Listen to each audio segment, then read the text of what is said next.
Hello, everyone. This is Friday Night at the Barbell with your host, myself, Carson Wendell, and Bryant. Bryant, introduced our guest today. We don't have Josh with us. He's working hard, like He's a dead. real. He's with us in spirit, though. God damn it! Today we have Matt. Let it ride, Matt, with us. He's a power lifter, now equipped lifter, and coach, coaching both raw and equipped lifters. And now, what are you the chair for 365 Strong in Florida? They haven't named a chair yet, but I'm the only meet director in Florida and Alabama, so I would assume Soon to be chair for probably after 365 this, Strong. yeah, if this meet goes well, I would imagine that would probably be the next logical step. Because I do plan on doing a couple meets a year with them, so it would make sense. Yeah, we'll get to that one eventually. I think it's super cool what you have going so far, and it's only the first one. So Thank you. tell us a little bit about who you are and how you found powerlifting. Okay, well, my full-time job, I work as a paramedic.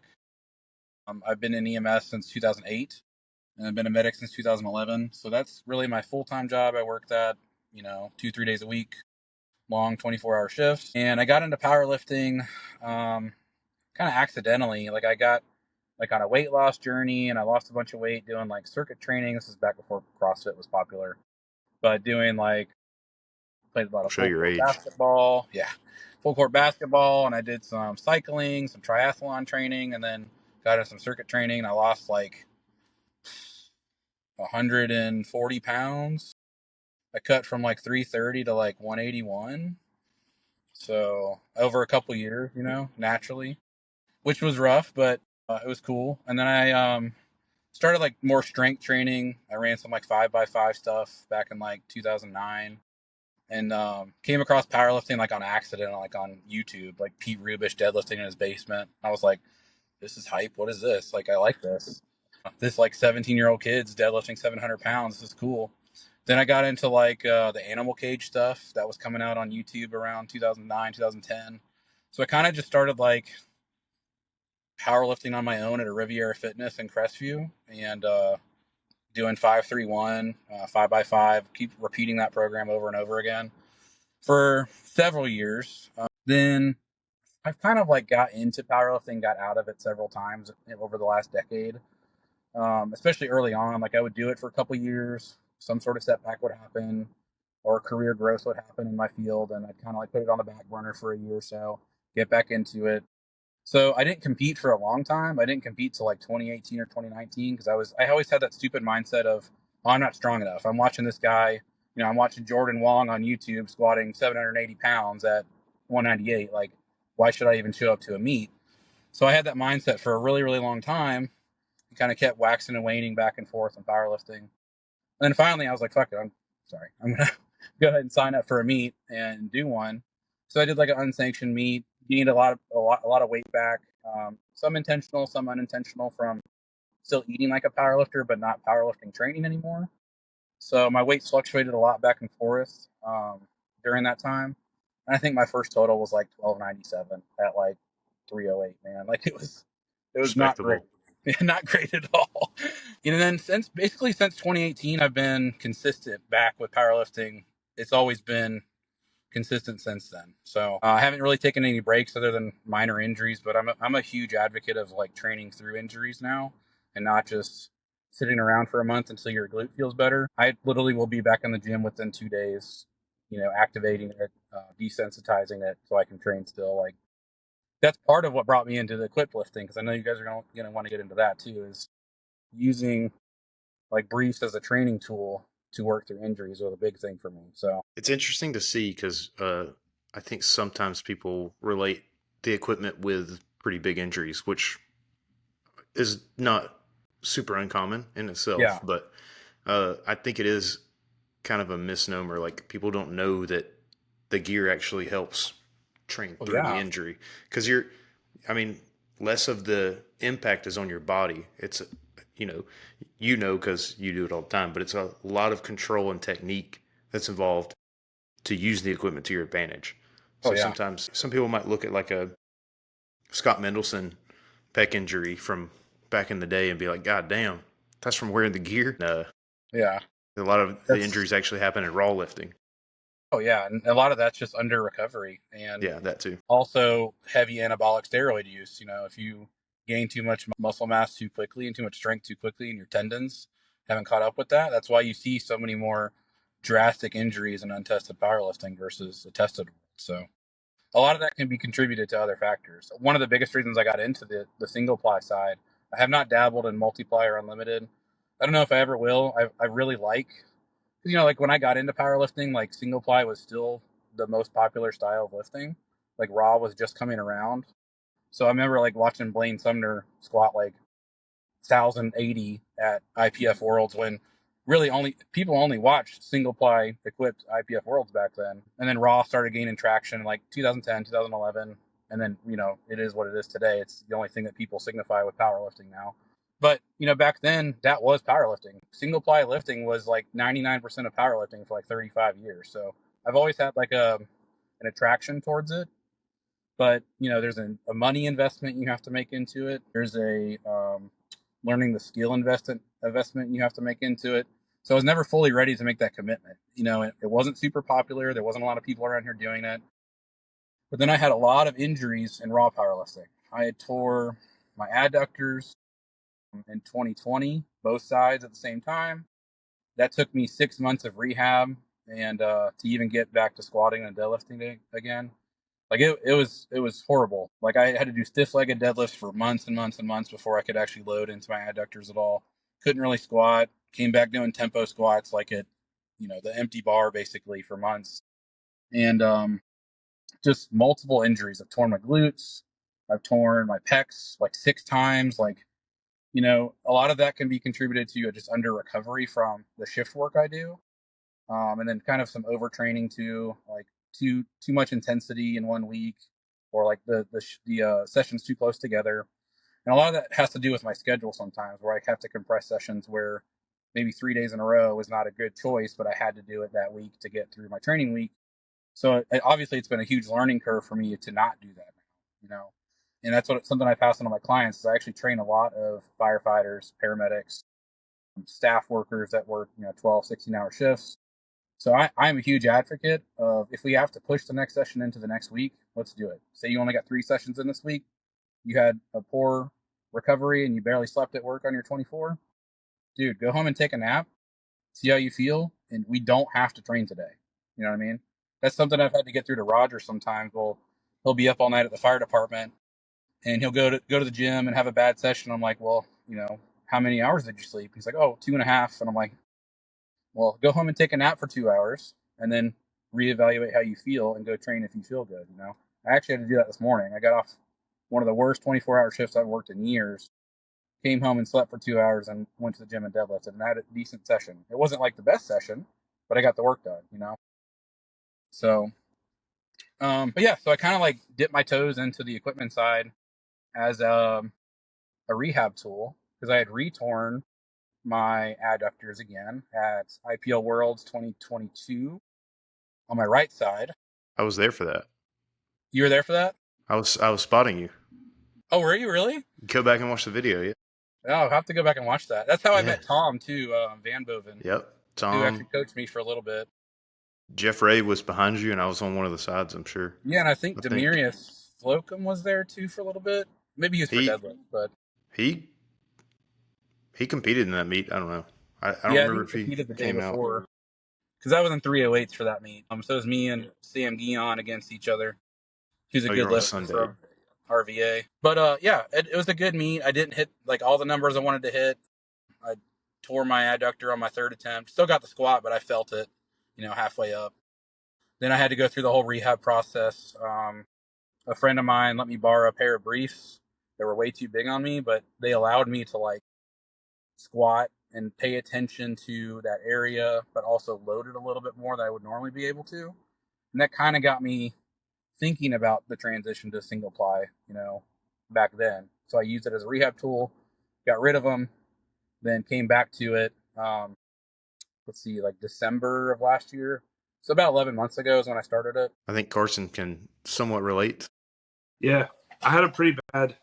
What was that, Brian? The summer, or it was like March of 2022 or 21. Man, that's been a while back. But I'm pretty sure I herniated a disc back, and it was pretty bad, like to the point where I had to dodge potholes driving down the road. Like if I felt a sneeze coming, Dude, the sneeze is the worst. like I had to get one, like it was Yep. terrible. Yeah. And maybe we can talk about that too. I'd like to hear what you had to say. But how do you feel like, for me personally, it was really hard because when you go from really heavy training and you're knocked down that low, how to kind of stay motivated.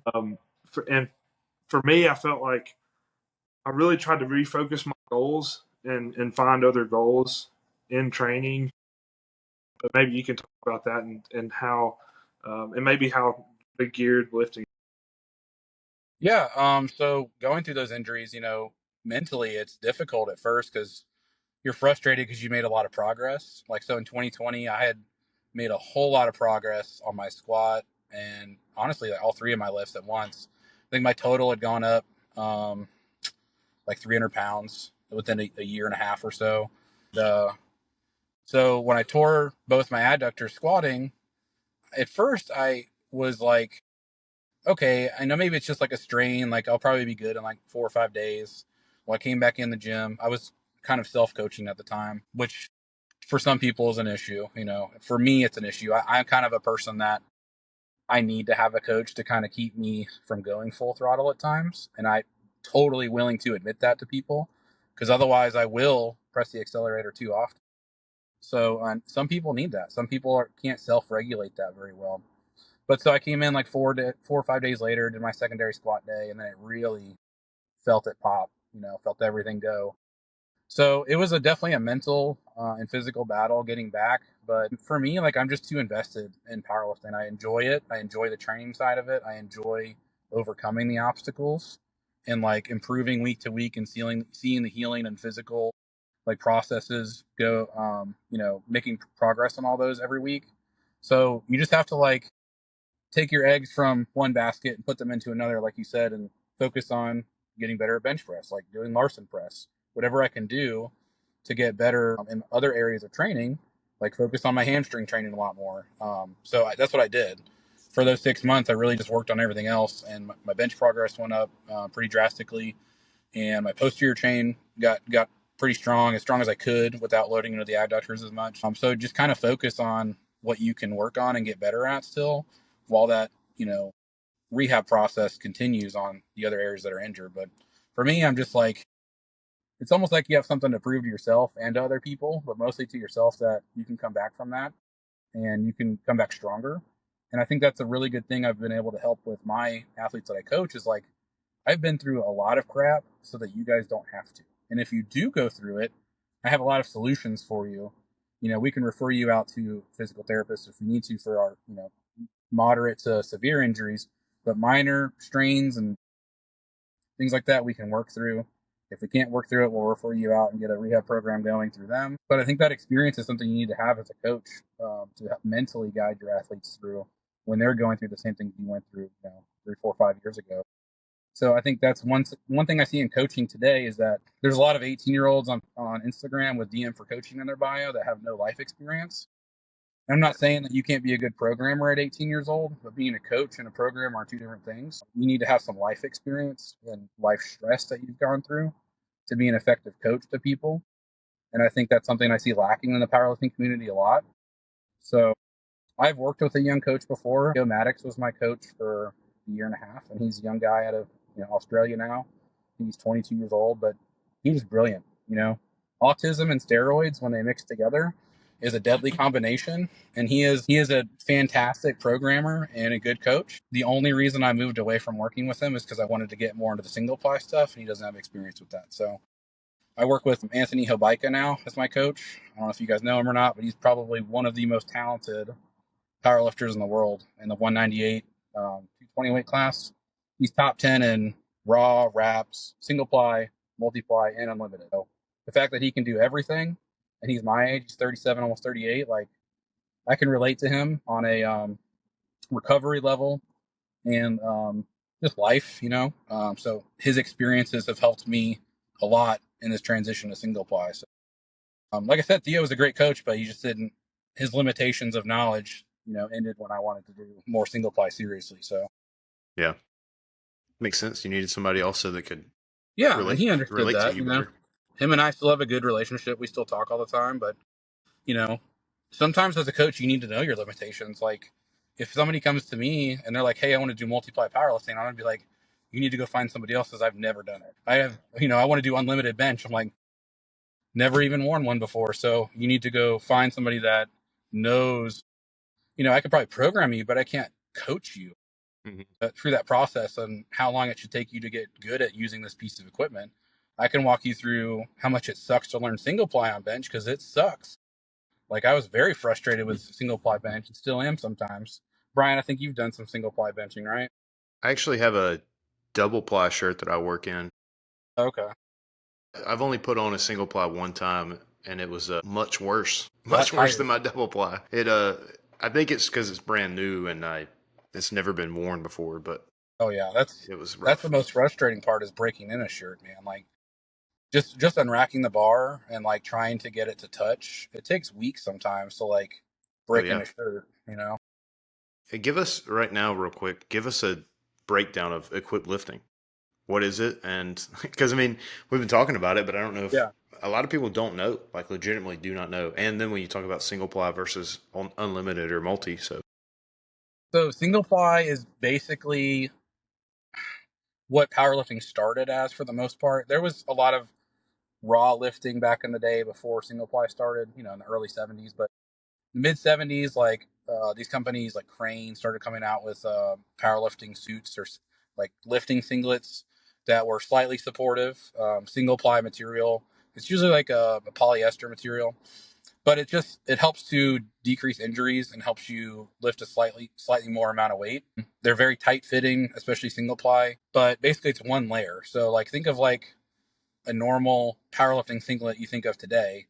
It's shaped kind of similarly to that, but it's much tighter and it's a thicker material than that. I'm not sure what the millimeter material is, but it can only be one layer. Basically, that's what they qualify as single ply. Multiply, typically it's going to be up to 3 or 4 layers, depending on which federation you sign up for. And you can also wear like briefs underneath of it. Is that the single ply katana? yeah. So that's my super katana single ply Dude, that's a pain in the angled ass of a sleeve, shirt. I have the same one. and then I've got double ply Rage X. Nice. So Yeah. Yeah, legit I've only shirts. only played with the single ply stuff personally. But yeah, so the multiply, you can have several more layers added to those shirts of supportive equipment, and obviously like with equipped lifting, most of the add on to your total is going to be any lift that has an eccentric phase to load into the equipment. So with deadlift, it doesn't really help much. Like for me, I actually deadlift in a squat suit because it actually supports my adductors more where I've had those injuries. If I sumo deadlift heavy raw, I get a lot of aching in my adductors. So I found that by using my squat suit to lift in for single ply lifting, when I do sumo deadlift, I get no pain in my adductors. So I get that extra support right there where I need it. But it doesn't really help other than that. And in a lift that you don't have eccentric loading on, you don't really get a lot out of equipment. If anything, for heavier weight athletes, your deadlift might be less than your raw deadlift. Yeah. I'm sure you've seen that, Bryant, where Yep. you see people trying to bend over and they have no mobility in a deadlift suit and they can't get to the bar and they're stiff legging it now.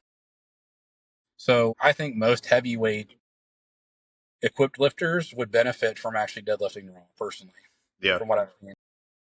I think so too. Or even in single ply. But yeah, 'Cause then- single ply or just briefs. Like if you have a federation that allows just briefs, so you can actually, round your thoracic spine to get to the bar. If you're in a deadlift suit that keeps your spine completely straight, and you're a big guy with a big gut, like, good luck getting to the bar to deadlift your maximal weight. Because what we found in the past 20 years of powerlifting is that position is a lot more important than power in deadlifting. So if you can get into a good starting position, you're going to end a lot better. So I think it limits that way too much. And even in my own experience, I tried a deadlift suit. I bought a brand new one from Titan, put it on for one session, and sold it immediately. I was like, nope, there's no way. I can't get in position. It was a conventional suit. I tried to bend over and get in position, and I think I was like 290 at the time. And it was loose fitting, according to the people that, lift equipped that I know. I was like, hell no, I'm just going to lift sumo in single ply and use my squats because it feels so much better, so much more supportive where I want it. So that's a common thing you see in a lot of old school single ply, is that they would always use if they used a wide stance squat suit, they would use that to sumo deadlift as well. So saves you money too. I've seen a lot of people just spin it around. Yeah, Wear I it don't think you backwards. have to do that anymore because they're made pretty much the same front to back now. But I think that was an old school, because I had another guy tell me about that when I first started, that they would just spin it around for more support in the front, I guess. Yeah. So pretty Changes interesting. the angle of the legs. Yep, Brian, exactly. what was that a single ply squat suit that I was in when I pulled that deadlift in the gym? No, I believe it was a single ply deadlift suit. Okay. I Yeah. think they're single ply. So I can't imagine like trying to like a multiply or a double ply, because when I was trying to get to the bar, it felt like the top of my head was about to just explode off of my. Yeah, the pressure. It's even worse than bench, man. The single ply, a tight shirt and bench, especially if you have it pulled down, like, Yeah. man, my face will turn purple, dude. I think I benched like 550 a couple weeks ago, and I watched the video back, and I'm like, this is like purple. Well, like Scott Mendelson, like, you see those old videos of him. He Yeah. comes up and he's like purple, and I'm like, geez, man, my blood pressure's so high just from that constriction, that rush from the collar. I, I think the bench shirt does suck, but man, putting on that deadlift suit, and I'm a taller guy, but I Yeah. put on a 275 suit. I couldn't breathe. Like, it's just, my whole body was being compressed in the wrong direction. I was like, this fucking sucks. But Yeah, there's a the shirt, fine line between like compression and being able to get in position and brace still. Because but if you yeah, I can't couldn't. do that, like, what's the point of the suit? You can't get the most out of it if you can't get into your strongest position and get a brace. Like, and I've even had that on like high rep sets with my squat suit on for deadlifts. Like, after I get past like 4 or 5 reps, I'm like, man, I'm running out of my ability to gather a brace now at this point. Versus raw, I don't really have that issue at all, even as a bigger guy, conventional or sumo. But I know if I'm bent over in that suit for too long, for too many reps, like, so that's what you'll see. That's one of the differences in training between equipped and raw too, is that you'll see a lot more singles, doubles, and triples because of those issues. It's a hindrance because it's more of like a skill technique than it is like a hypertrophy goal where you're doing 3x7 on sumo deadlifts or something like that, or RDLs or something. Like, you don't really see that in equipped programming. So I typically will run like 2 max effort days a week, and then a kind of like a rep effort, or if you want to call it dynamic effort days on my other 2 days, which really are just like intra-week deloads personally. And that kind of like that undulation kind of helps me not injure myself and recover better. So on the max effort days, typically, like I said, it's like a single, double, or triple, up to RP 8 or 9 if you want to use RPE terms. I'm a big fan of RPE personally, and I try to mix it into my own equipped lifting because you don't see that a lot. A lot of those guys kind of run away from the idea of RPE, but I think it's very interchangeable with what they're doing already, just with a different name. You know what I mean? That's what, like, different programming styles are all doing very similar things. Because if you look at like, some West Side program, it'll be like, okay, work up to a heavy double, leave one set in the tank. I'm like, okay, so that's basically RPE 8, So the terms are interchangeable. They just don't like the terminology sometimes, is what I found. But I'm a big fan of like integrating that style of training in with equipped lifting, kind of like Mike Teixeira. Mike Teixeira is a guy that I really look up to as far as programming, coaching, lifting. Like, the dude is a legend. Hopefully one day I can meet him and train with him one day, but that's somebody I definitely look up to as far as like a programming and coaching mentality. Me too. I tell people, maybe especially new clients, but like my lifters, whenever they're in prep, every single prep, I have to remind them that Mike Toucher quote, "Don't just survive it, thrive in it," is my favorite thing to remind people of, because at prep sucks, and when you're like 3 weeks out, you can barely keep your head above water, but it's like you're almost there. But Just you should get feel like through that. it. You should feel like completely Right. squished into the ground, because we want to induce that level of fatigue. I have 7 people in prep right now in that exact phase of training right now, that 2 to 3 weeks out. Really, that 2 to 4 weeks out is miserable in a real prep. But they're all feeling that for the most part. And if you're not feeling that, I would be worried, that you're not having a good peaking session. So we want to squeeze all that fatigue in that we can, so we can have some super compensation when we taper and run up all that fatigue into the meet. But like, if you're 3 weeks out and you're not feeling like that, I would be concerned that you're not going to have a good meet person. Yep. I feel the same way. And it frustrates me when I see people that don't do that. Oh yeah, I'm like, if you're feeling good, then you're doing something wrong. Maxing out 3 weeks out, cringe. That's not it. What do you do? What do you have people do the week of the meet? I'm just curious. So I'm a big fan of like singles. I'll have SBD singles, basically 2 or 3 sessions depending on when our last heavy session was. So let's say they finished their last heavy bench on Friday. Would that be like 9, 10 days out from the meet? It's on a Sunday. And typically Sunday, I would give them like a SBD, just singles. Like, I want you to envision that you're at the meet, you're walking out, you're listening for commands, and you're doing 5 singles. And that's going to be typically 65 to 70%. On bench, I may keep the percentage slightly higher to start out with, because we can recover from that a little bit more. And I want them to have a slightly heavier weight in their hands leading up to the meet. So usually, like, I'll give them a single that's slightly heavier, probably like 82.5%, and then like 75% singles after that. And then on deadlift, I play it pretty conservative, usually 65% for that first day. Then, 2 or 3 days later, they'll have another SBD day. And we're not doing any accessories. Like, accessories are none at this point when you're at that week out for me, because I want to get all that fatigue off. I want all that recoverability. I want that super compensation to come up. And very similar. So it's going to be like 65% for squat, 72.5% to 75% for bench, and then like 62 to 60% for deadlift. Like, we're just slowly lowering those percentages. And then we're like 3 days out, they have another SBD day, or it could be 2 days out, depending on if they're traveling for the meet or whatever. Even lower. So like 55%, 65% on bench, and then like 50% on deadlift. And that's it. You're just practicing. You're going through, pretending like you're at the meet, walking up, touching the bar, listening for commands, and you're just getting the movements in. And I think there's a lot of research that shows priming your CNS by doing these movements exactly like you're supposed to do them at the meet is going to help you when it comes to performing them at the meet as well. So almost like a primer day, but a lower percentage. But it's very similar to that. So you like I your like it. And that's for most people. Like, if I have a client that, we do that, that's kind of like my run of the mill, how we're going to taper. If they don't have a good result from that, we may have to change that system. And like, so I've had a couple clients that they've taken a last heavy squat 7 days out, and they've had like their best performance ever. And some of them need it 9 or 10 days out, or some of them need it a little bit further than that, depending on their body weight, their strength level, if there's anabolics at play. Like, all that stuff kind of is going to be different for each individual client that you coach. So you can't just have like a cookie cutter.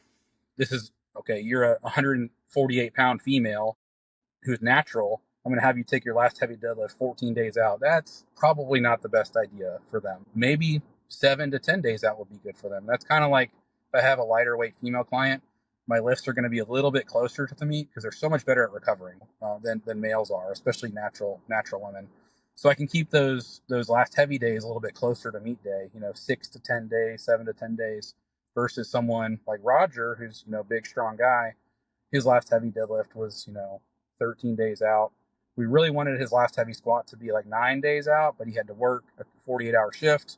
So it ended up being 8 days out. So we kind of tapered accordingly on everything else, to get rid of that fatigue, like really reduced any back down sets, reduced a lot of the volume on, accessory work and stuff like that, to kind of make up for that extra day. But that's the one thing you have to remember when you're training people that do shift work and long hours, is like you're gonna have to work around that schedule. It can't be perfectly ideal the way you want it to be. Like if you had somebody who works a desk job, Monday through Friday, 9 to 5. Yeah. So, but yeah, just having a different strategy. And that's one of the other things I really like about My Two Share and Reactive is like those emerging strategies of, here's some things we've tried with our clients, and here's the pros and cons of what we found with that. And that's something that you need to practice as your own as a coach too, is what are these strategies that work really well for my clients? Which demographic of clients they work really well for? It's like body weight, tested, untested, how their strength level to body weight ratio. Like they're probably going to be fairly similar once you see those trends going on, Yeah. I'll just ask this really quick. Where do you attribute a lot of your knowledge from? Like just being invested in the sport and just doing your own research? Yeah. I did. So I initially was very interested in coaching because I had some bad experiences in coaching. So I kind of started to I could probably do this on my own, and coach myself for a little bit. And then I found out, I really need a coach myself, even though I can write programs and coach other people. I need someone else there to keep my head on straight too. And I think most coaches should have their own coach too, personally. I think one, you can learn from them. Always hire somebody that you aspire to be or want to learn from. Like they have knowledge that you want to possess at some point. So I think if you're a good coach, you probably have your own coach as well, who's someone that you look up to and want to gain knowledge from. But it's kind of started because I had some bad experiences with coaching. I did some, I read a lot of Josh Bryant's, handbooks and stuff like that.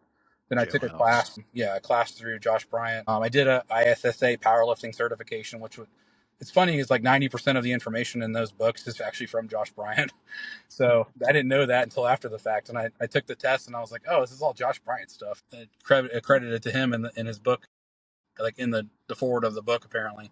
So, yeah, that's kind of how I got started. Then I took on 5 clients for free.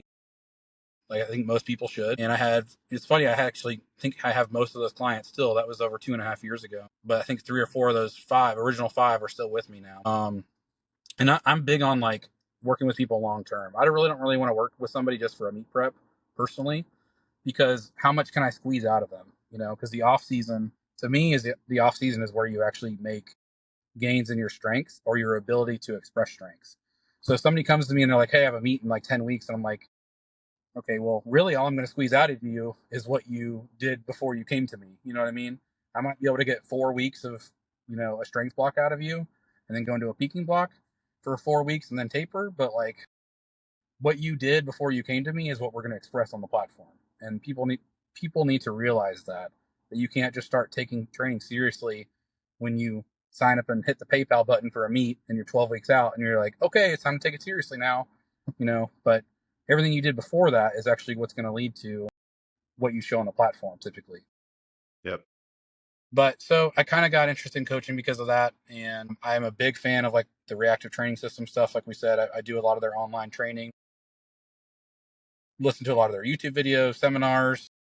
I'm pretty much always involved in listening to something when I'm at work, as far as podcasts go for coaching and training. Elite FTS podcasts are great because they have a lot of different variety of hosts on there that even if it's somebody I know that I'm going to disagree with, I kind of want to listen to it because there's still going to be good takeaways. And I like to see things from other point of views that I may not agree with at first, just to see where they're coming from, and there's some things that I've changed my mind on over the years where I was pretty much adamantly against it, into where I started using it or utilizing it in a program and got good results from it. So there's things that I think if your opinions don't change over the years, then you're probably not trying to learn anything new. So I think that's something that you should look for, as a coach as well. Yeah. And some for other people.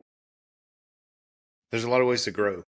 Oh yeah, absolutely. That's the thing, is people don't realize that almost any program can get you stronger. Mm-hmm. It's your investment into the program and actually applying effort to it. And you'll get good results out of a lot of different things and a lot of different methodologies, depending on which training level you're at. If you're a beginner, anything's going to work. You can come in the gym and max out 2 times a day, 5 days a week, and you're going to get stronger. And your recovery is going to be fine for 6 months. and then you can go to a different program or an actual program and make great results for a year, and then that will slow down. But a lot of different things work for a lot of different people for a certain amount of time, you know? Yeah, I think it's the difference of being like results oriented or process driven. Like that's the biggest difference in how you can either make gains or become a lifetime intermediate. Yes, exactly. And I did that for a long time. I spun my wheels for years, man.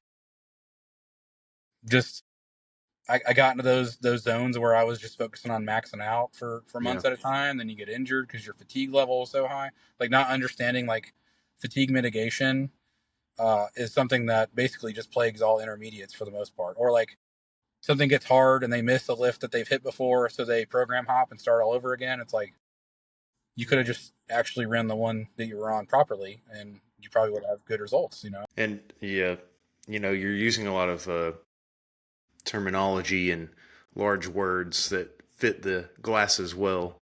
I just need And them to see, man. but I feel like, with research, it is extremely useful, but it's normally way behind. So Yeah. trying something out, and it's also honestly, it's almost impossible to actually research powerlifting, like in itself, because of if you're a power lifter, you don't want to fucking change your style.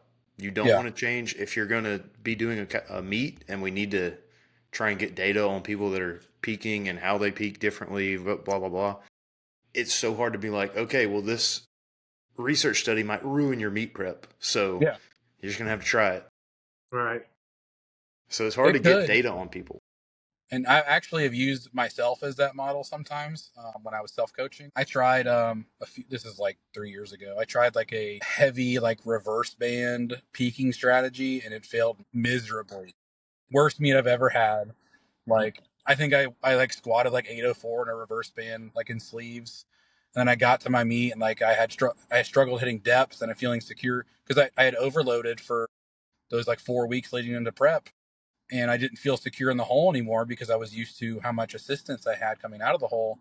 So it was just I almost bombed out of the meet. Like I had to take my opener 3 times, strained my pec during prep, or I mean during the meet on my third attempt, and then dropped my second and third deadlift. Like it was abysmal. So obviously that's not a strategy that I'm probably going to employ with anybody because I have very personal anecdotal evidence that it didn't work out well. But that's kind of how you go through those processes too, though. Like I'm not willing to risk someone having a bad meat strategy, but I am willing to like partially use some of these strategies here and there as needed while working with clients. And I think there's some good takeaways you can take from that. Like I've used a lot of like banded deadlifts and some of my clients peaking for meets right now and got insane results. Part of it's because it's a new stimulus to them. They're not used to the overloaded, lockout and the forced hip extension you have to apply force through with banded deadlifts. So some of that's the novelty, but some of it's also just the practice of using a band on the deadlift. Like there's a lot of practicality in it, and it transfers well to raw and equip lifting personally. You talking about accommodating or reverse? Accommodating, no, not Yeah. reverse. I don't use Yeah. reverse with anybody personally. I think you can get just as good results out of overloading the top end with bands traditionally than you can with reverse. I think reverse just tends to make people think, oh, I can pull 765 with reverse bands. That means I should be able to do it to meet when I taper. No, it depends on which band you're using, what kind of setup you're using. Probably not going to happen, you know? Yep. I don't know if actual overloading is too useful anymore for raw lifters. Just just based off what I've seen and read and heard, but I don't know if accommodating resistance would be technically considered overloading. Just It because depends it's on how you utilize it and the percentages of bar weight you're using. yeah, that's what I mean. Just A lot of because people use it for speed work, right, which is something I'm not typically a fan of personally. I think, especially in stronger athletes, like you can use it as an intra-week deload, that's fine. But if you're trying to increase your speed and you already squat 800 pounds raw, you probably don't have a speed strength issue. You probably just have an absolute strength where you just need to continue to get stronger in absolute strength. Of course, you can 365 at 1 meter per second. You should be able to because you can deadlift 800 pounds. So, if you're using it just for technique work, those dynamic effort days, those technique work, intra-week deloads, I think that's fine. But I don't think that most people have a speed issue in powerlifting. Personally, I kind of fare on the Mike Teixeira side of that, where he's not a huge fan of speed work for powerlifters. For athletes, it's great. I think they should be doing that. For weightlifters, it's great because that's speed kills in weightlifting. It doesn't really kill in powerlifting. You need that absolute strength and ability. Sorry, my Yeah, wife brought me my charger. you're good. Right. Yeah, powerlifting is kind of the wrong terminology. It should be weightlifting Yeah, it really should be. because it's not very powerful. It's very slow. Very grindy and slow, and I don't think a lot of that speed strength transfers over to powerlifting at all. Personally, I think you just end up spinning your wheels. I think like I said, one of the positive effects is that you're deloading basically, and you're getting ready for your next effort session. So there's merit in that respect. But I think you could have a better outcome doing those dynamic effort days with more of a 5x5 type strategy at 75%. You know what I mean? You can get more out of it, more building that way. Having a variation that's harder, beltless work, stuff like that. So I'm actually not a big fan of beltless work personally. Not controversial take there. Hey, everybody. Just want to take a quick second here and thank Powerlifting United. They're our sponsor for the podcast right now and just show you a couple of the meets that are going on. If you go to alabamapowerlifting.com, you can actually see everything on the page that's available to you. So you can find competitions, see all the records, how to become a member, the rule book. So if you come to find a meet, we can actually see here the next one we have coming up is Southern Regionals, the championships, February 8th and 9th. It's a tested and non-tested meet, so anybody can register. I think there's a 120 lifter limit per day, so there might still be a lot of room. Not really sure on the room part of that, but go take a look. It's how you're going to get qualified for nationals.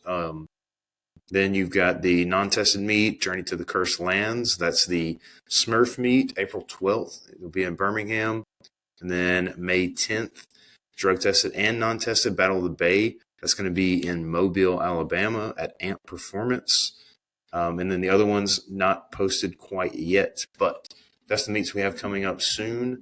If you have any questions, you can reach out to Heidi on Instagram. You can reach out to me, and I'll find it out for you, or join the Powerlifting United Alabama Facebook page. That'll be the best place to find any answers to your questions. So, yeah, thanks again to Powerlifting United for sponsoring the podcast, and thanks for listening. Peace. I like it on variations. Like I used to do anytime I had anything other than the comp lift, it was going to be beltless. Pulse deadlift. It limits your load. Yeah, that's the whole thing. Just limits the load. I mean, challenges you in a different way, but yeah. So I've had issues with my own clients deciding to do certain variations beltless on their own. The issue I find with that is, first of all, the weight that I've programmed you is that weight for a reason. And now that you've done it beltless, it's 1 or 2 RPE more difficult now. Right. Now your recovery is going to be much more difficult for your primary movement in 3 or 4 days. So I think I just have a bias against beltless lifting because of that. Because if you get a set program from your coach that's like, okay, a 3x3 squat, 375, it should be around RPE 7. Well, now you've done it beltless and your last set was RPE 9.5. Yeah. Now we're grinding ourselves into dust on our secondary day, and making our recovery pretty bad for the end of the week. So maybe that's just my gripe from it. that would be the caveat. I always do it with RPE, no set number in mind. Yeah. So it's relative intensity instead of absolute. Sure. Yeah, you would just have to regulate down, 10% probably compared to your belted work, unless you're really good at beltless work. So yeah, from that aspect, I guess I just have a bias against it. Yeah. I think lifting with a belt is a skill too, and I think it's very specific to powerlifting. Like your belt placement, even on secondary movements, I find it very useful. But that's just my own personal take. No, I agree. I actually had I don't know if you've met him yet, Jake, that owns Amp here in Mobile. Yeah, Jake Johnson. Yeah. So he was talking the other day, and I'm trying to get him to do the meet that you're hosting. Oh, that'd be awesome. But he's not a power lifter, so he's not going to do full power. He'll probably just do deadlift only.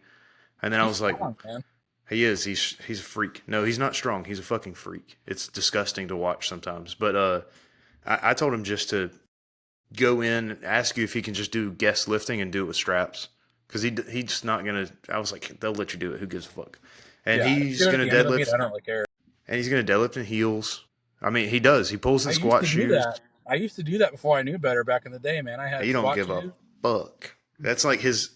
I don't know if it's a thing. Like he's like, oh, I want to do it because it's harder. It's this way, whatever. But he'll pull from a deficit in heeled shoes, beltless. Just doesn't care. Yeah, I think I watched him pull like 705 off a plate. Yeah, I for don't know if two. he was in heels or not. I can't remember. Yeah, He for he was two in reps. heels. He And I did. was like, dude, what the hell? Yeah, he is. He played D1 football. He played at Virginia Tech and South Alabama. That's amazing. Middle linebacker. Very strong. When I would pull conventional, I pulled in heels. I Did don't you? know. It's just I just felt like I had more power off the floor. But Yeah, you do because you load into the quads a little bit more. and but then I found out I could deadlift a lot more. Yeah, I think it just pitches you over too much depending on the angle of the heel. But I used to, before I knew better, I deadlifted conventional on heels. And then I came to realize over the years that's why I'm getting pitched over so much. And my posterior chain was very weak. That was another issue. But once I went to flats, like everything felt so much better pulling conventional. But I just didn't know. I got these squat shoes on like Strength Shop or whatever, and it's like, oh yeah, cool. I'll wear these all the time. They're for powerlifting. Somebody was like, hey, you shouldn't wear those when you deadlift. I'm like, cool. I'll try my socks and we'll see how that feels. And it felt a lot better. Yeah. Yeah, I don't know. I don't know what Jake's deal is. He's just freak. Yeah, that would be awesome to see him pull something heavy though. Then I told him, I was like, you're gonna let someone else come in here and deadlift more than you in your own gym? The fuck's up with that? Come on now. That's a good coaching strategy right there. And then, well, he was like, well, I'll be the only one that does it beltless. Goes back to what we just mentioned earlier. I was like, but you always pull beltless. You're going to be better beltless than you are in a belt. You can't it doesn't work like that. You can't just toss on a belt. You have to get used to it. Yeah. When you're at that level, it's different if you're only squatting like 275 or something. You probably will be stronger in a belt because everything's weak. But no offense to people that squat 275, but your core is probably weak. Your back's probably weak. For someone like him, like he fucking didn't lift. Shit you not. Did not lift for months. Had a kid. Got hurt. Had surgery. Took time off. Came back in. Pulled 510. The next week, 550 for 6. Oh my God. The next week, 600, 605 for 4.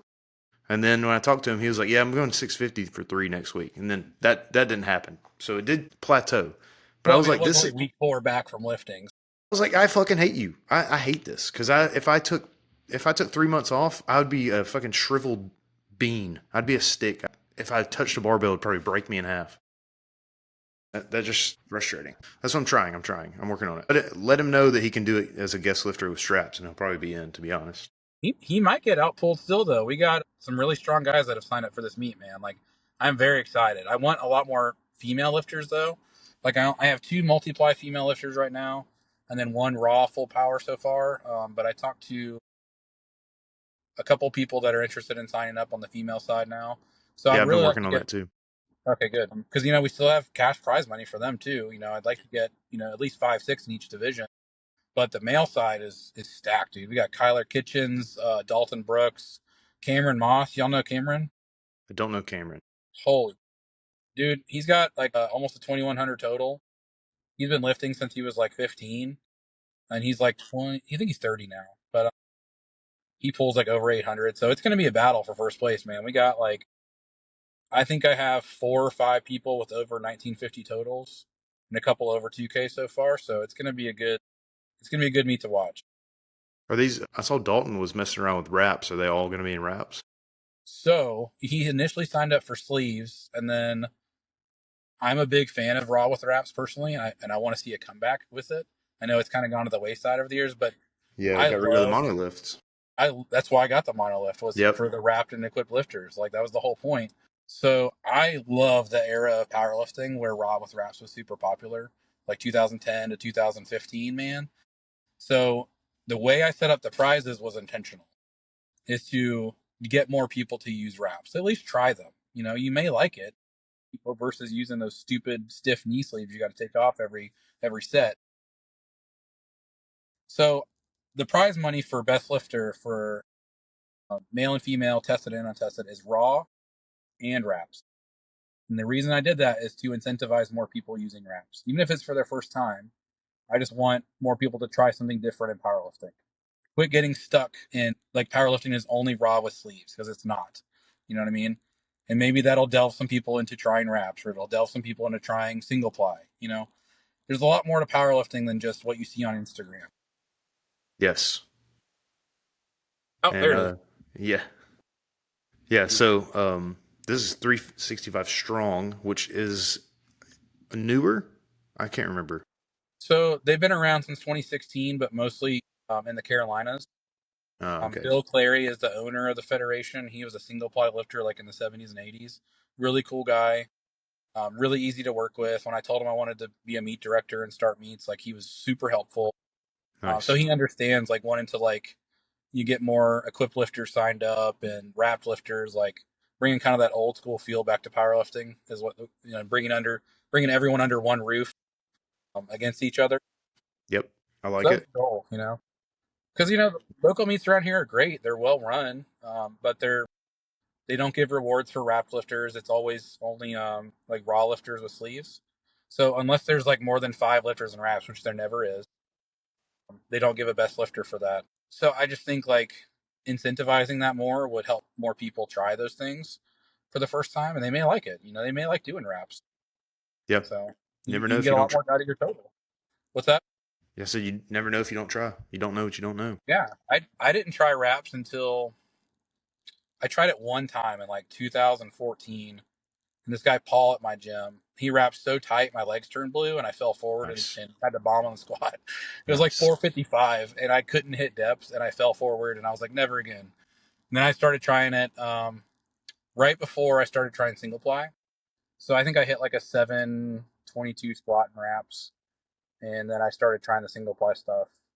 And obviously, part of it is wrapping your knees too. So I really enjoy it though. Like it's kind of painful, but it's kind of like honestly, my knees feel better when I use wraps than when I don't use them. Like How as far much? as go. How much do you feel like you get out of wraps? Personally, I don't get a lot out of them except for support. The I think the more narrow your stance is and the more like knees over toes squat you have, the more you can get out of them. Personally, and I have a pretty wide stance squat, so it's a lot of posterior, and my knees do not go over my toes at all. Unfortunately, I just don't have the best ankle mobility for that. So I think I only get maybe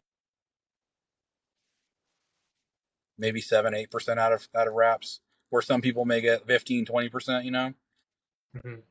So I've seen some people get 100 pounds, 130 pounds out of wraps. Wow. So I'm definitely not that guy though. I mean, I know Carson was around for it, but it's kind of when I got into powerlifting, it was towards the end of Charlie's push. But Charlie Lyons, he was probably a top lifter in that 2014, 15, 16 era. Very strong guy. And he was always in wraps. So we got to see a lot of heavy wrap squats at Strong Inc. back in the day. Dude named Steven Ballard squatted 1,000 pounds in briefs and wraps. That's what's up. Over there, they had that one mono lift, The only good old one around. Yeah, the good old days. It's awesome. I'll go through it real quick because these are going up now, aren't they? Or are So if I these the can same? sell out the meat, that's the same so far. If I sell out the meat, what I've been telling everybody is that I'll double all of this. So if we go to 60 lifters and it sells out, I can have the ability to offer more money, basically. Nice. So Yeah, I this think is that's this was awesome. slotted for like having like 40 to 45 lifters. So I'll probably still have to put some of my own personal money into this to make this happen. If we don't get to that point, which is fine, I've already committed to it at that point. But if I get to 60, then I can double those amounts on everything. Nice. Yeah, That'd be that's the goal. crazy. So you got best lifter, raw, and wraps dots in tested. $200 for men's and $200 for women's. Untested, same thing, 200, 200. Heaviest total in raw or wraps, 150 for men's, 150 women's. Heaviest squat, heaviest bench, heaviest deadlift, all get $75 per class, which I think is fucking awesome. You're definitely right. We don't see this locally very often at all. Yep. it's now weird because we've changed federations so many times. But WRPF in the beginning was sponsored by Texas Power Bars, and they gave away a power bar every single meet, That's two of awesome. them Yeah. to each lifter. So each best lifter. So I thought that was awesome. And now seeing this, which I don't know if you've ever met or talked to Heidi. She's our meet director here in Alabama for now Powerlifting United. And Okay. I was showing her this, and I was like, look at this. Look how many sponsors he's already got. Like, it I've been seems working like my it would butt be. off, man. I know, and it seems like it would be harder than this. Like, I know you've been working your butt off, but it seems like every day you get someone, or not every day, but every few days, every week, you get somebody new that wants to give to the community, which is fucking awesome. And it's Yeah. not easy to do, but I don't know if we've been trying hard enough. I've been very motivated to get this done because I had a lot of people tell me that I couldn't do this. And when Uh, you tell me I can't do something, I'm going to do it even harder, which almost to a fault. And my wife will tell you that. Like, she loves the idea that we're doing this, but she's also frustrated that it's like another thing on my plate because I work full time. She stays at home with our kids and does some homeschooling with them, and she's a great mom to them. But then I have my part-time job as a coach. I have 23 clients that I take care of, and I do daily communication with them too, so that's a lot of time on the phone. So she was frustrated. It was kind of like another project that we added on, but I think she is very supportive, especially because I had some people in our community here locally that don't agree that we're doing this. So that's fine.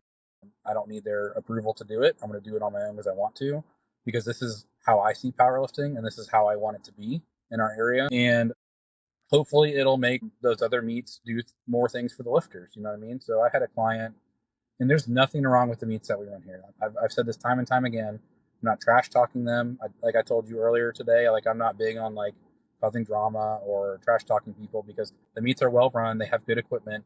Like there's nothing wrong with the meets that we have here. But I had a client win best lifter last year at a meet, and he got a $50 Kabuki gift card. And that was it. That was the only person that got anything. But it was a gift card that was donated from Kabuki. So it doesn't incentivize a lot of people locally to want to continue doing meets. Like I have a lifter on my roster. He could probably be like the strongest power lifter in the world if he wanted to be. But he did a meet. He got the highest total at the same meet, not highest odds, but highest total. And he just doesn't want to powerlift anymore because he's like, what do I get out of this?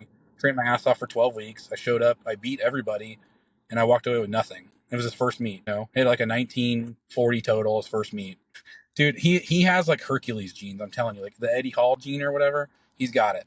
I just started coaching his dad, and he is built the exact same way. Like he hasn't had as much time in the gym or like strength training, but they have the exact same build. Like they are like twins of each other, just 25 years apart. He has the physical ability to be to have a 2,300 pound total. You know what I mean? Like at 308 to 330.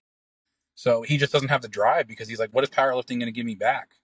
So that was one of the biggest reasons I did this meet was like for people like him, where I'm like, bro, you have so much potential to be so good at this, but I want you to want to compete. I'm not going to make you. You know what I mean? I'll yeah, still keep coaching you and training you. We'll train together. He's actually one of my training partners now.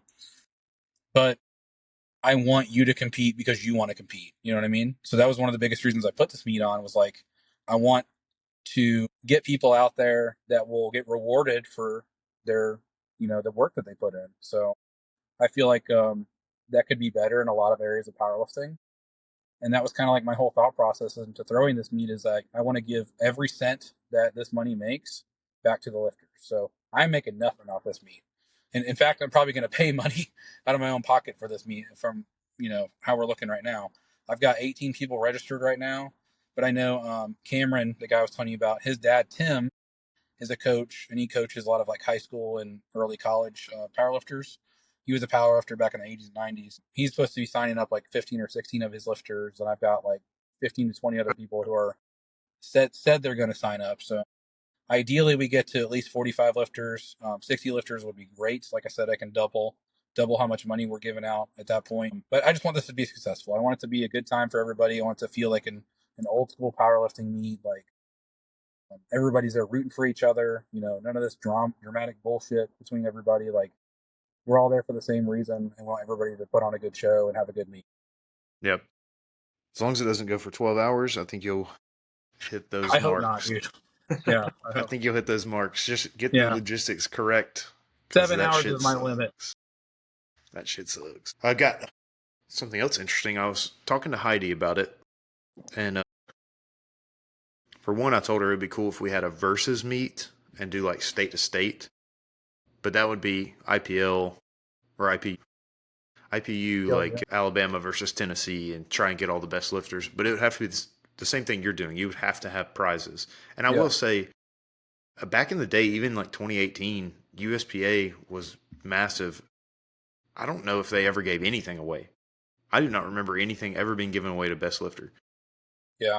Maybe the occasional, like you got katanas, like maybe occasional a helmet or weapon or some shit, but nothing Well, like Gary Brewer here, I don't anything. know if you know Gary or not. Mhm. He put on some USPA meets here, and he was actually a big inspiration for how I wanted to run meets. Like he did SummerSlam and Iron Breed out in Panama City. SummerSlam was in Fort Walton for a couple of years, and man, he went all out, dude. He got really good sponsorships. Like him and his wife, they made like goodie bags, which was like an inspiration for how I'm running my meet. Like I did his meet, I think 2 years, and they gave out like power bars and deadlift bars, and like the last SummerSlam, I think it was the fourth one, they did like a bunch of cash prizes.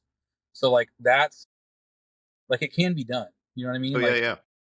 Like especially if you, I think he had a 120 lifter meet, so obviously you have a lot more money on one day to do those things with, two platforms. But he went all out, and it was great. It was a great meet. The meet sold out. So I think if you're able to incentivize people to sign up for these things, you can get more turnout, 100%.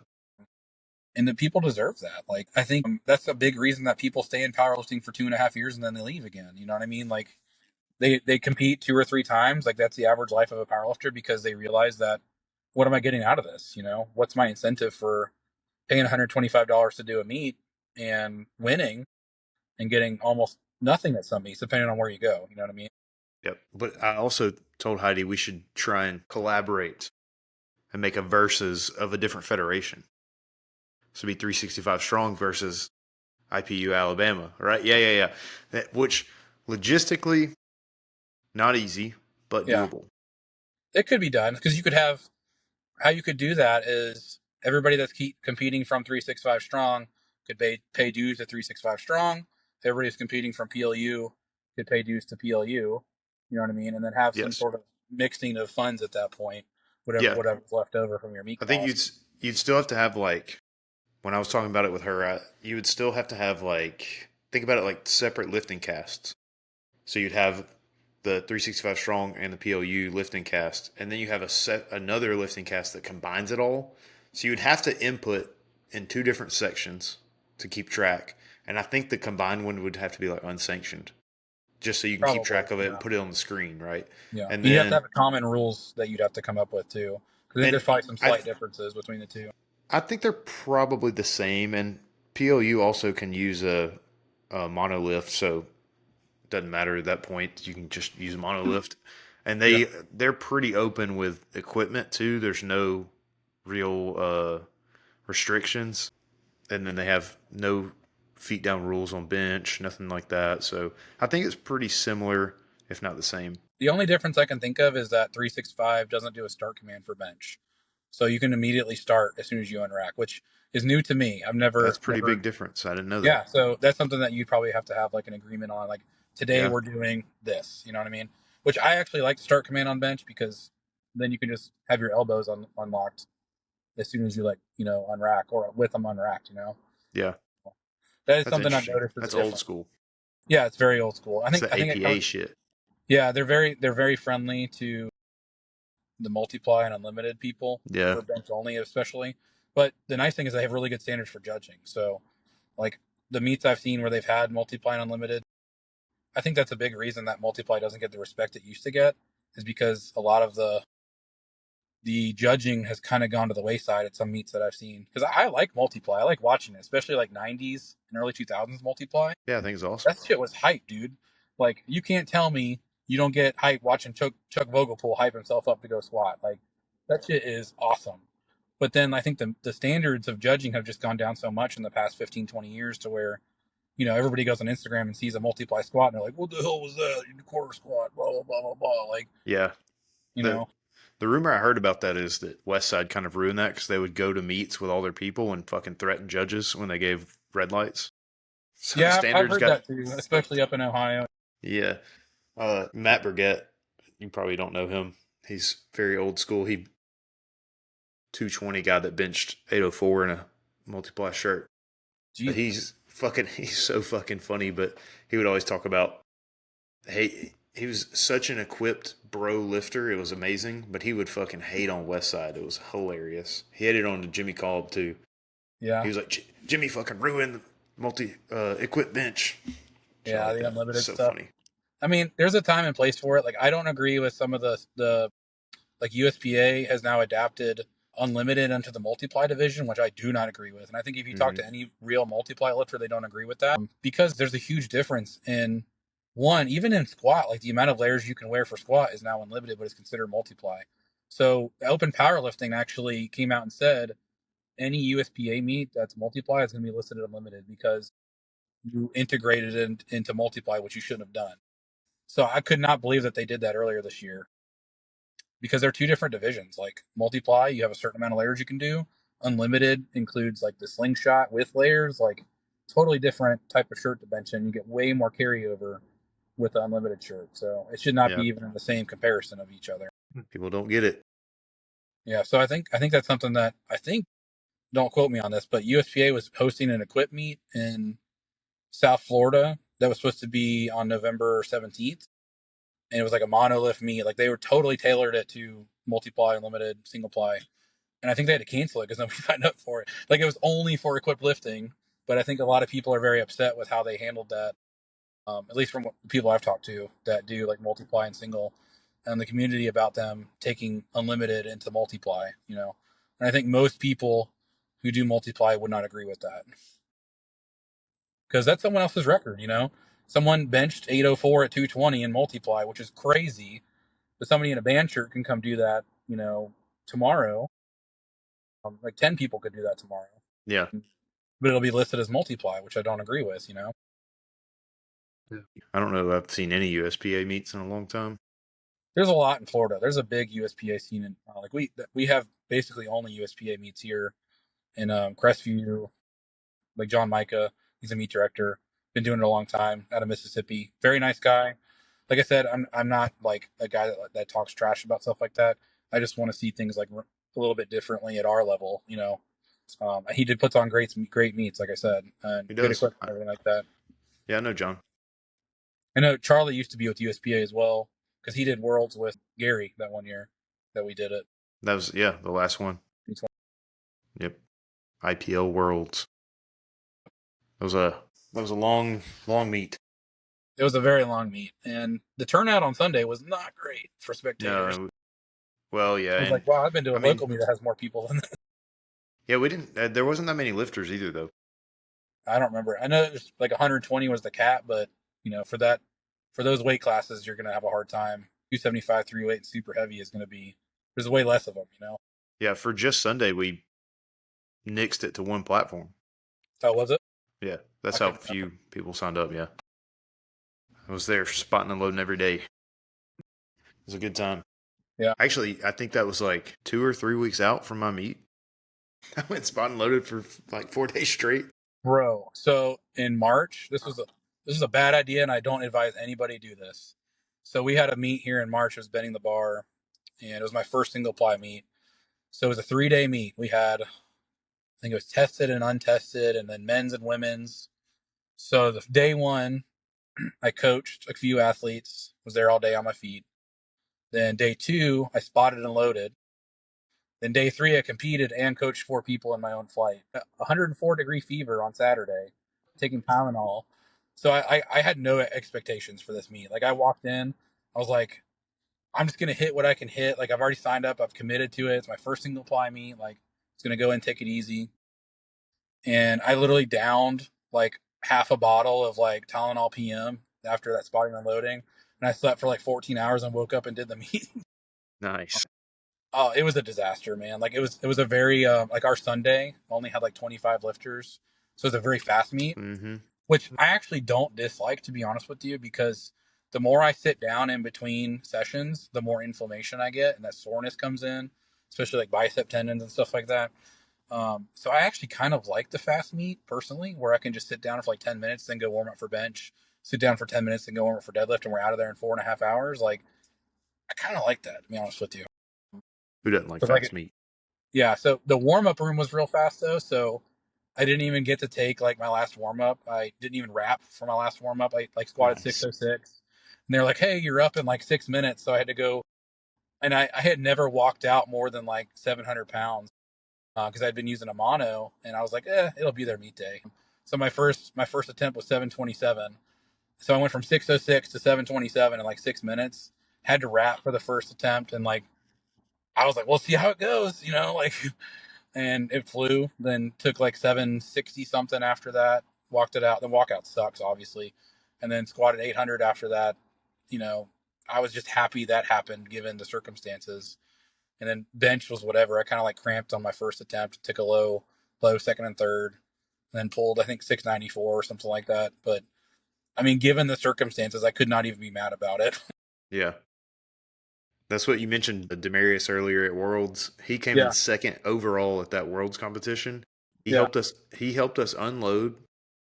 He spotted and then loaded, yep, and helped us load everything back up. dude. We came in He second at he is Worlds. a powerlifting anomaly. Yeah, Okay, the amount it's of meets weird. that he can do. Well, first of all, he has a very similar schedule to me. I know he has more of like an office job in EMS now, but he owns a gym. He's a dad.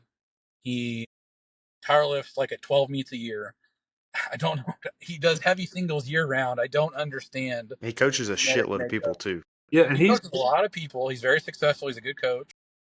I don't know how he does it, man. Like I look at someone like that, I'm like, I feel like I'm working hard, but Demiris is working harder than me. You know? I follow him on Instagram. Competed with him at Worlds in 2022, but I watch his training and he lifts heavy singles all the time. He's jacked and lean, and I'm like, how are you a real person? I mean, I think he's like 40 years old. He's over 40 now, I think, because he just He's did like a lifts 2K and total. works as a paramedic. I was like, I don't see how he recovers. He's just a Yeah, pretty. I think his main job now, from what I've seen, is more like Monday through Friday in an office, which is good. Hmm. But still, I know he has to go out on call. I think he does like the mechanic type stuff for the EMS division now there. But I mean, that's still, you're still going out late nights and moving trailers and equipment and stuff like that. So it's still physically demanding. I don't know how he does it, man. Like just owning a gym there would be stressful too, and that's something I want to do one day. Maybe in the next 3 to 5 years is have like at least like a small private powerlifting gym, more like invite only in a warehouse type situation. $50 a month, come train when you want to. It's That all kind a of good way to situation. start. Yeah, that's what I want to do. I want to have like the gritty, dark powerlifting gym environment. Come Yeah. put your music on the PA and let's go. So that's a goal. That's a goal of mine one day. Real powerlifting. I Yeah. know, Carson. You can relate to their busyness and scheduling. Yeah, I'm a nurse. I work at a big hospital here in town, but I work 12-hour shifts. So, but I usually do like 4 12s a week. Yeah, it was tough, especially, and I haven't been specifically training powerlifting for a while now, but it was really tough. And Bryant was doing my coaching through that time, and he could tell you I was texting him like, "Man, I'm jacked up." I feel like I was all the time, but yes, hard. It's really It's very hard. hard. I felt like, for me personally, I like to train in the morning, but it's really hard for me to go in at like 4:30 in the morning and like hit a heavy squat or heavy.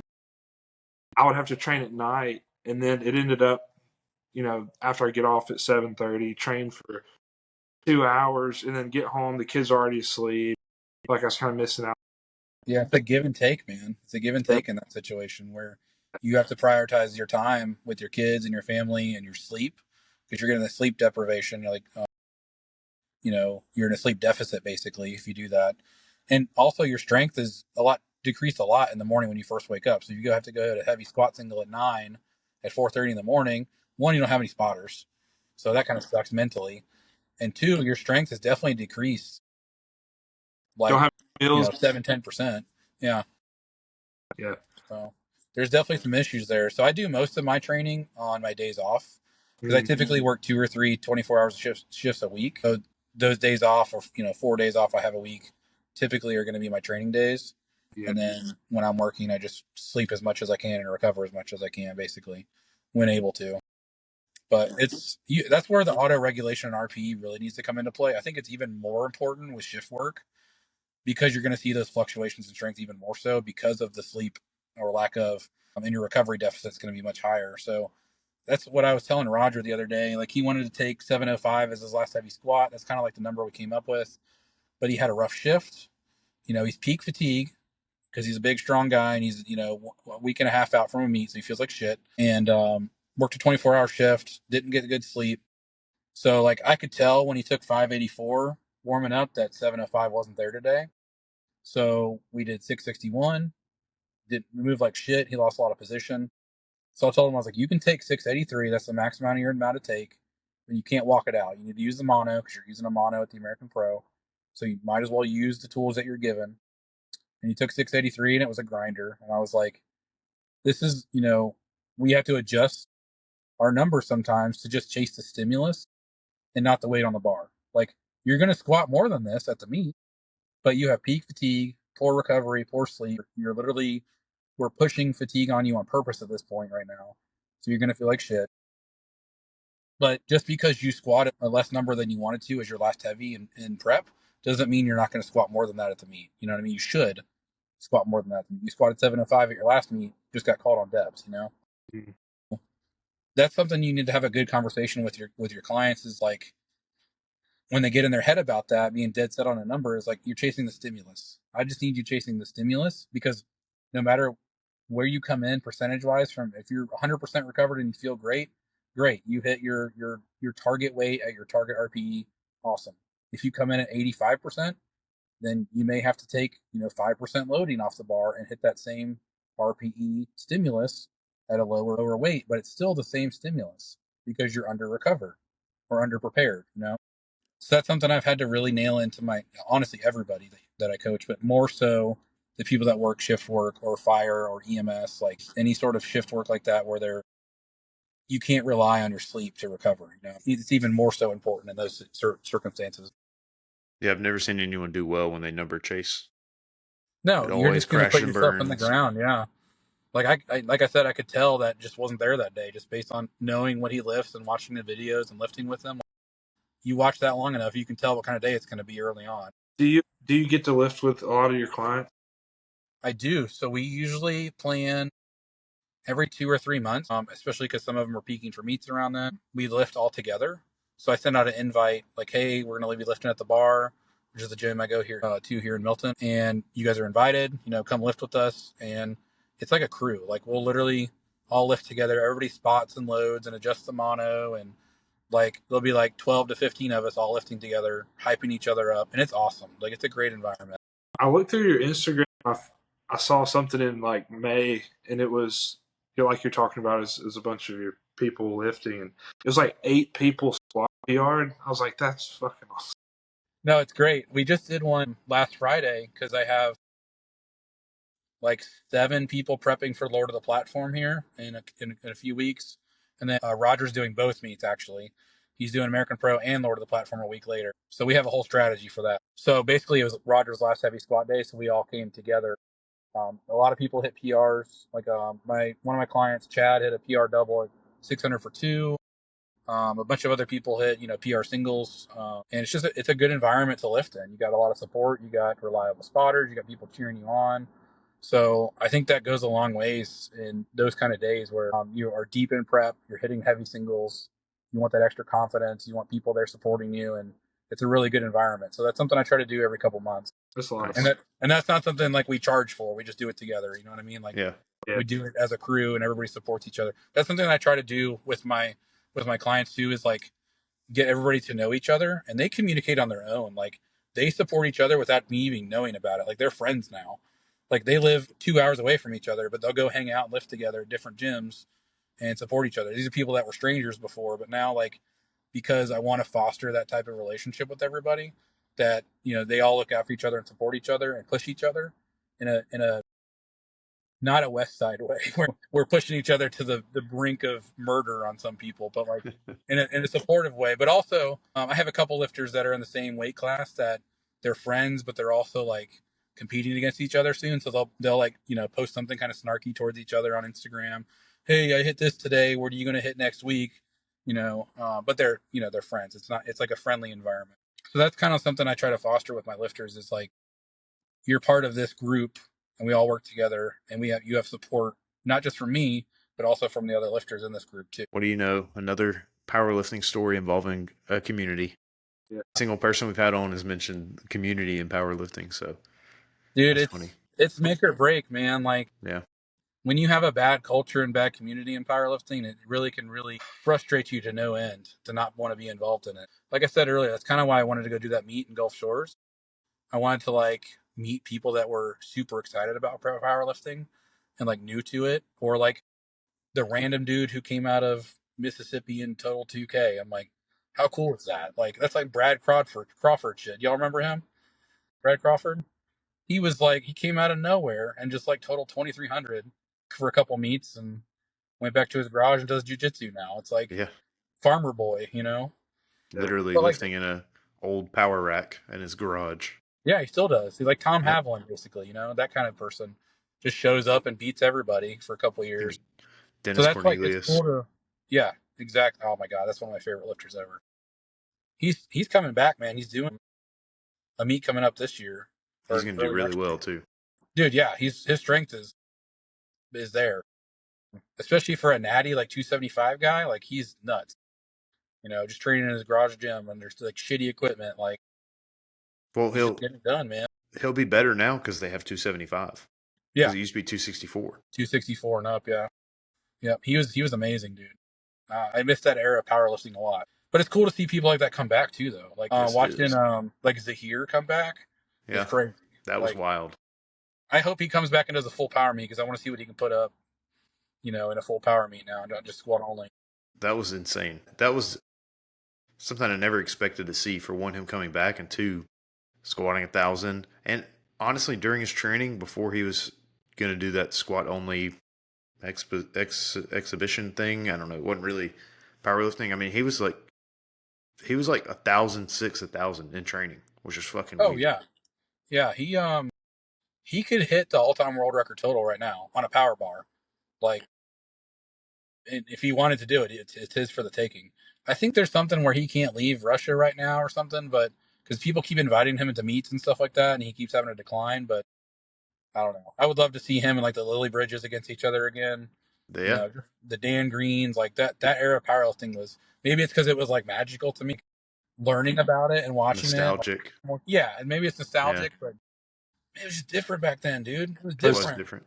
We talked about, Instagram wasn't a thing, like, yeah. at least like not for powerlifting.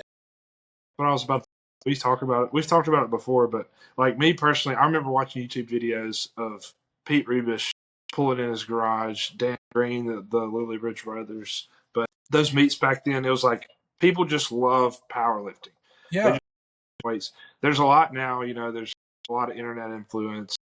I want to post this on IG. I want people to see, but it's like, it was just because they love lifting heavy weights. Yeah, it wasn't popular. It was still like a not normal thing to do, which I kind of like. Yeah, it's good for the sport and it's good for coaches. Now they have a career. You have all these internet coaches that, charge $300 a month for dog shit programming and one check-in per month. Cool, you have a career and you have a job now, but like, I kind of wish powerlifting wasn't as popular as it is in a way. I know that's awful to say, but it's like, yes, it's exposed it to more people, and now there's more freaks out there powerlifting, which is great. There's a lot stronger people. Programming in general is better. There's more knowledge out there. That part is great. That part of powerlifting and the growth of it is great.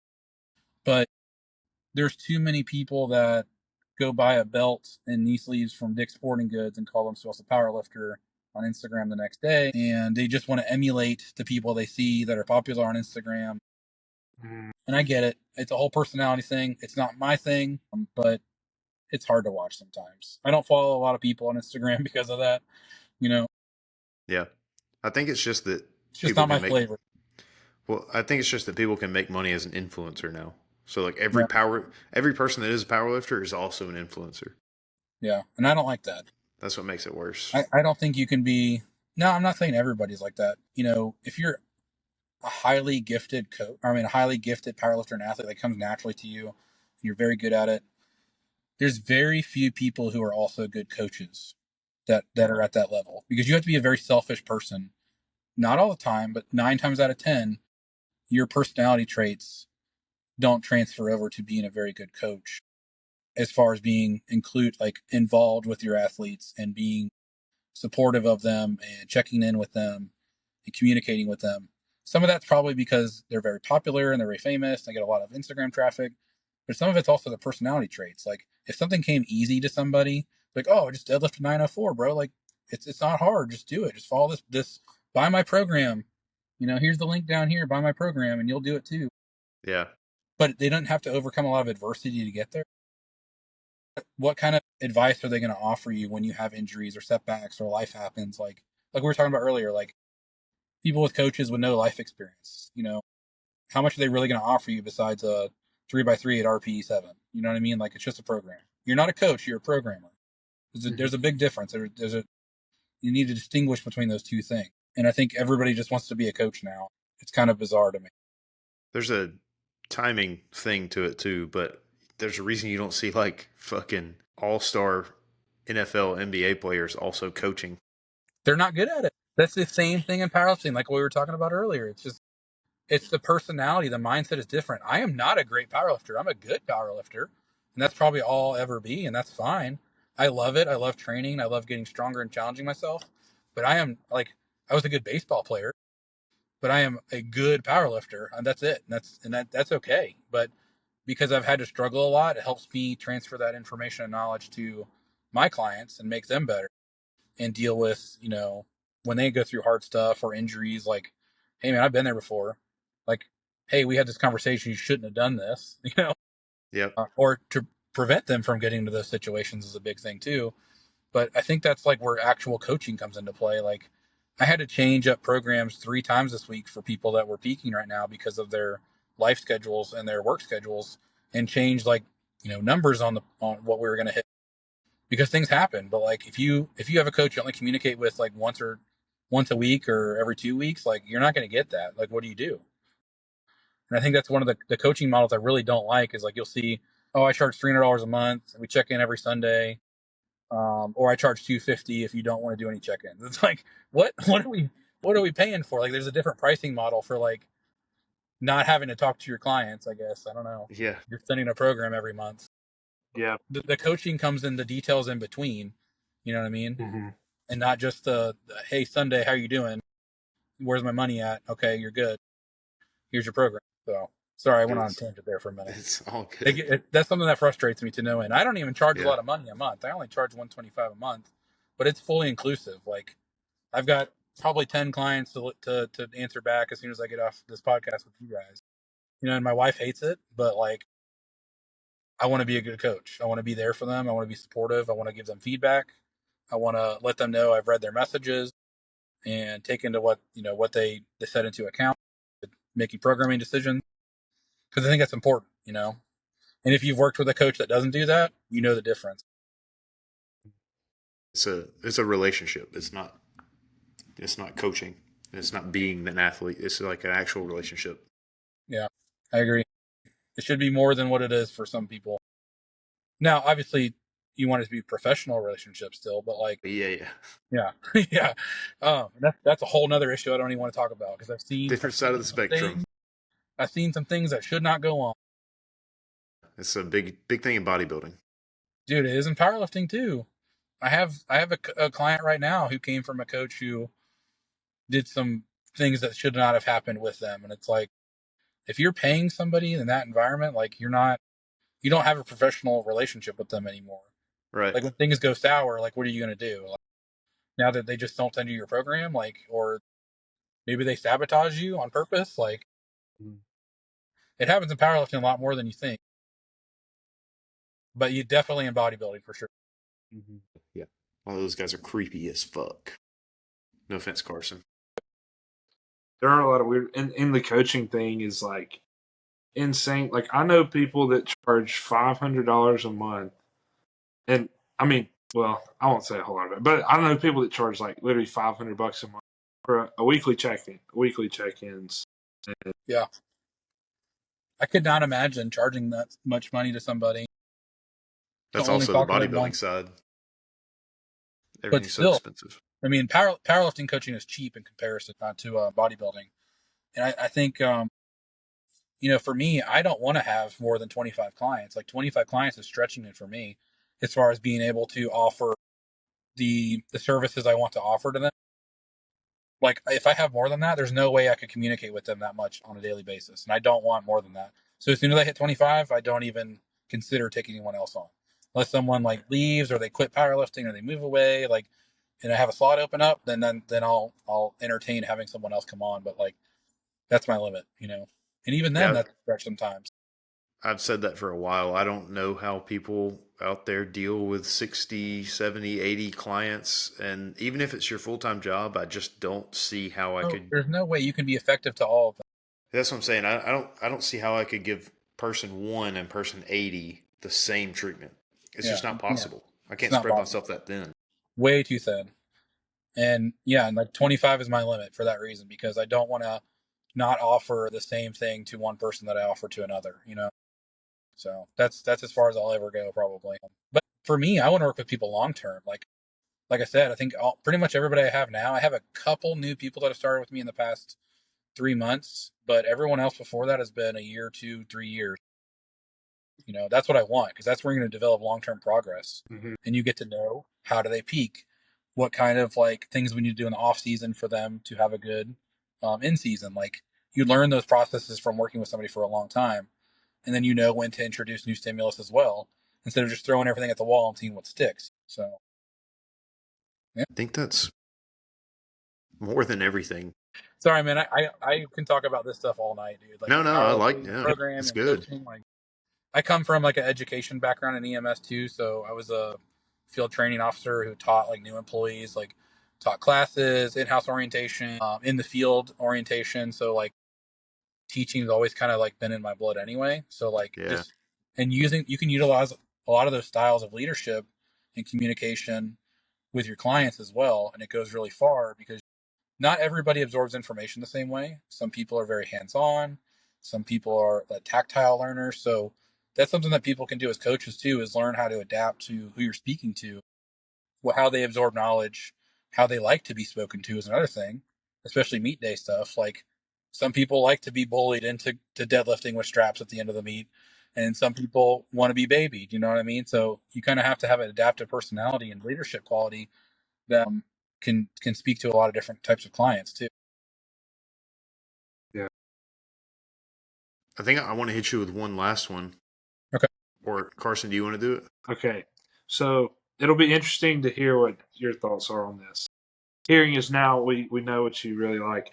So if you could lift with anyone from past, who would it be? Oh God, only one person? Yeah. You One training session. get to Blaine Sumner. Like it. Blaine Sumner. The vanilla Like the gorilla. dude's a monster. Like raw single ply. Like I don't know if anybody will ever beat him. There's maybe one guy I can think of in the single ply untested still. Like Tyler Butcher. I don't know if you guys know him. He's an insane single ply lifter, super heavyweight, and he has the ability to beat Blaine Sumner's total one day. But Blaine Sumner, like I can't think of many more people that got me more interested in single ply, but also got me hyped up as a powerlifter in general than watching him. Insane. Mr. Yeah, I would just USA. love to train with him one day. hey guys. Yeah. What Yeah. about you guys? Who would you pick? Oh, God. I mean, I don't know. We've picked like 10 times, it feels like now. Trying to get someone new every time. Yeah. You got one, Carson, off the top of your head? Let's see, I'm trying to think of something I said. Well, just kind of talking about the old school powerlifting guys, I would really like to just have a training session with like back in the day, Pete Rubish, he had like ungodly amounts of gear. I would like to have a deadlift session with Pete Rubish, just trend out of his mind and just see what happens. Bro, take some Halo and go down to the basement with him and see what happens. Just see what happens, you know. Probably learn a lot about myself. But Clearly he did, man.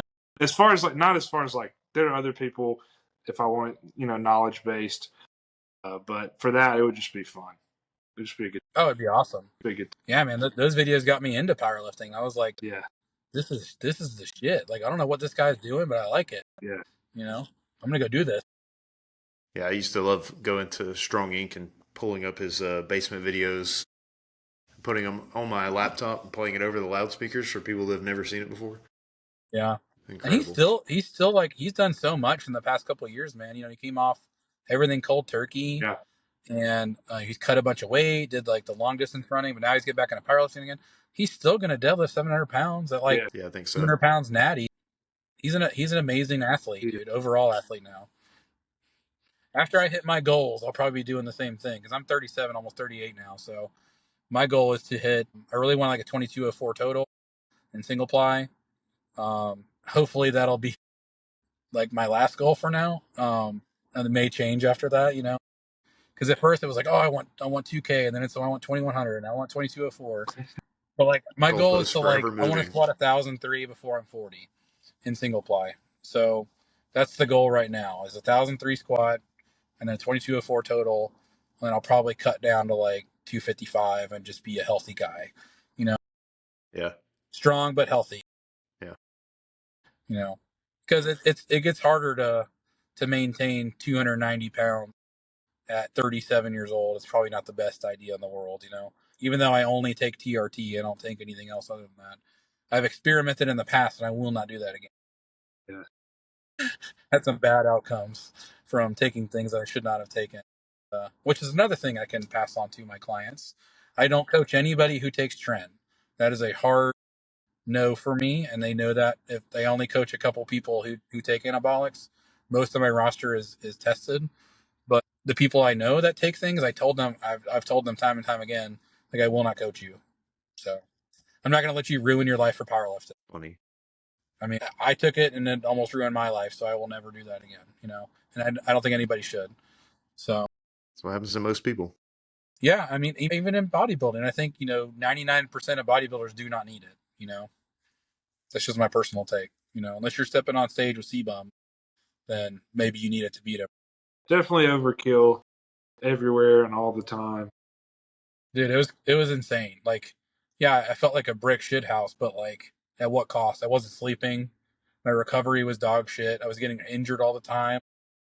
But you feel amazing at the same time, even though you're like, oh, I slept for 2 hours.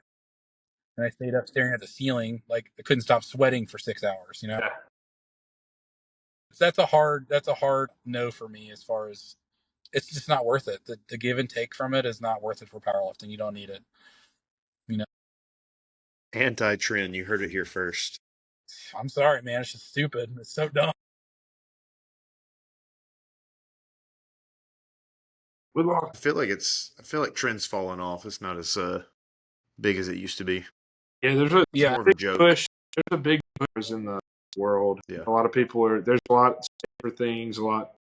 I feel like people now, there's a big push for like science-based enhanced lifting. Oh, don't say that. That guy's going to come choke you in the gym. Yeah. You say science-based. Right. Or just safer harm reduction. Like harm reduction is really big right now in the enhanced world, I feel like. But the trend twins are also really big, which sucks. Yeah. I mean, there's big guys like these crazy influencers that are like, yeah, just take a gram of trend, like grams a test.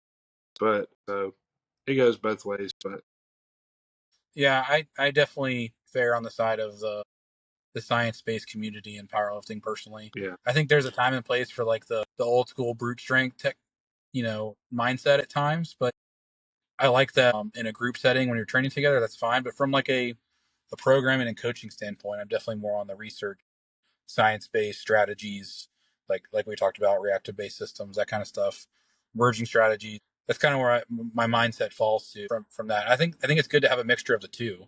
Like, if you're too one-sided on one thing, then there's pitfalls on both. yeah, that there is. If you overthink it to death, then we're spinning in circles, Right. Yeah.